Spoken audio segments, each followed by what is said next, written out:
All right, good morning, U.S. history. Happy Friday.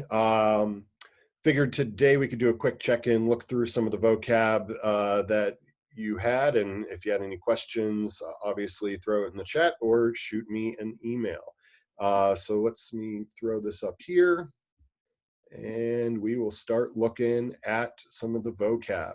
So some of these terms we talked about earlier this week in those politics in the 1980s notes. So again, when we look at the Sun Belt's kind of why grandma and grandpa live in Arizona and Florida during those winter months.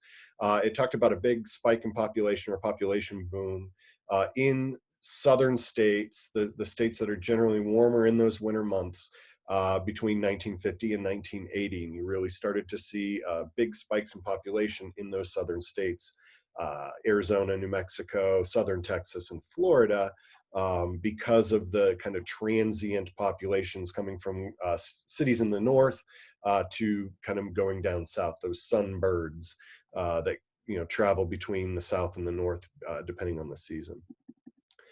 That second term there, Reagan conservatism, that was the whole kind of point of this week's activities, is looking at, we were kind of coming out of the 70s and Jimmy Carter and going into this new conservative era that really started in 1980 and went all the way through 1992. So for about 12 years, the United States is kind of looking definitely more conservative based on the structure of the government kind of put forth there by Ronald Reagan.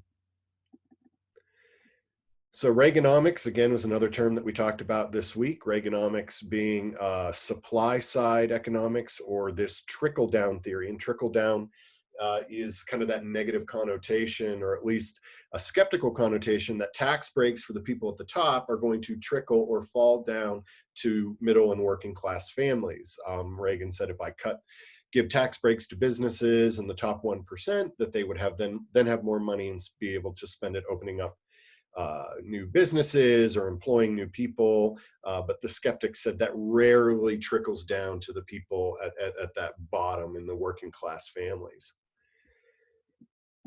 Challenger here is really referring to the Space Shuttle Challenger, the Challenger disaster. We will talk about, if not next week, the week after.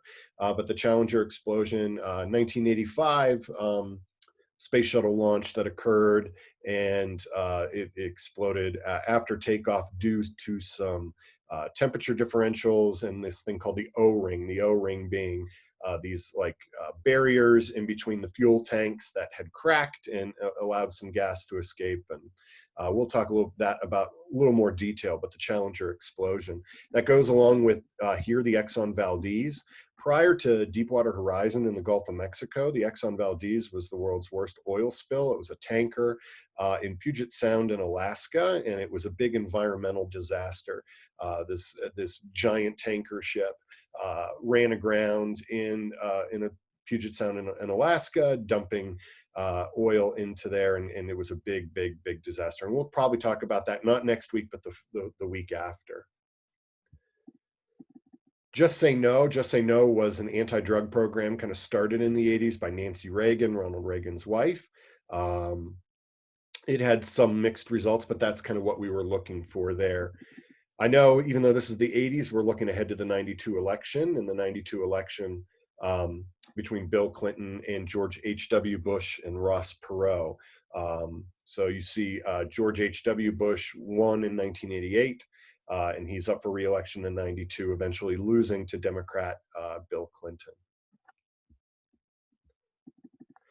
The Iran-Contra affair, it was a scandal during the 80s, during the Reagan administration, where the United States essentially was funneling weapons and guns and other supplies to these guerrilla or freedom fighters in South America, and kind of through Iran, and some information came out, and there was some, controversy that came about it. So that's when we look at the government distrust piece of, when you look at Korea and Vietnam and Watergate, the Iran-Contra affair kind of fits into that structure of, some people are saying one thing and doing another. So the fall of the Berlin Wall we'll definitely cover next week. That kind of marks the beginning of the end of the Cold War with the Soviet Union. So the Berlin Wall dividing, free versus communist Berlin and East and West Germany. When the Berlin Wall falls, that kind of is the tipping point there for what would eventually become the end of the Cold War between the United States and the Soviet Union.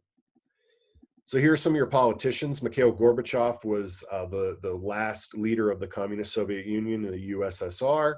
Mikhail Gorbachev, very friendly with Ronald Reagan, and kind of negotiated through there and in ending communism in the Soviet Union. Ronald Reagan, president of the United States from 1980 to 1988. George H.W. Bush, president of the United States from 1988 to 1992. Bill Clinton, Democratic governor of Arkansas, wins presidency in 92 through 2000. So he is a two-term Democratic president. Lots of scandal there.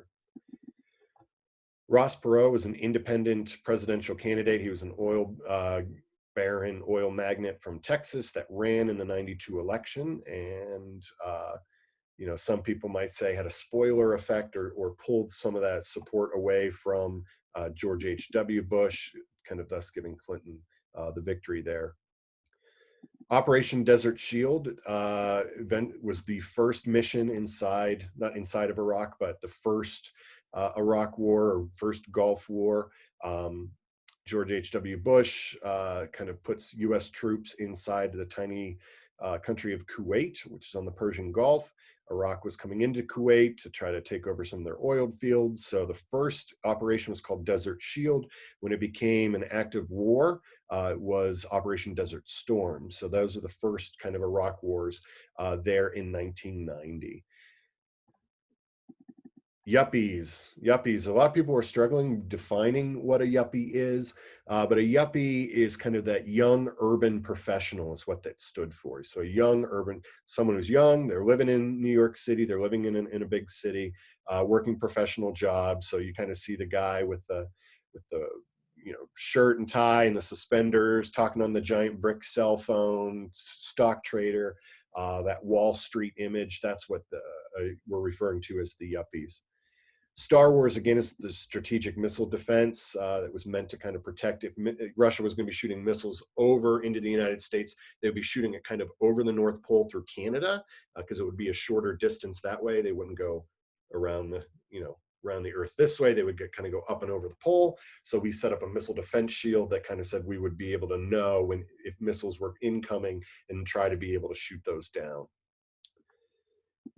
AIDS epidemic. I know today there's a lot of comparisons being made to coronavirus and AIDS as far as like a new virus that we don't really know how the best course of treatment.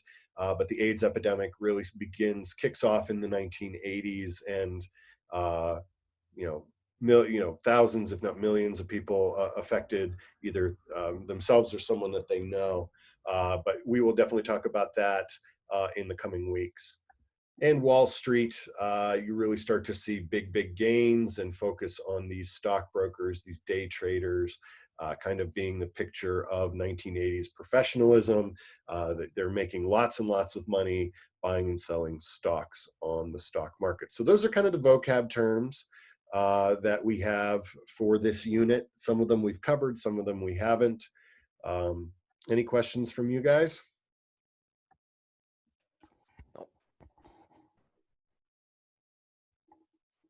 Nope.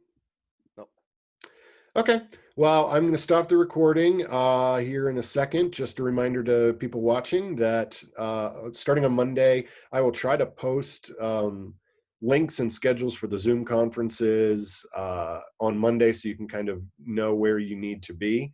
Again, all of these are optional. You can view them later once I post the videos, once I've uploaded them to YouTube.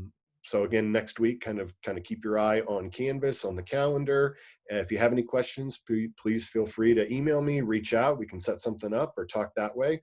But otherwise, have a great weekend, guys. Stay safe, stay healthy, and I will talk to you soon.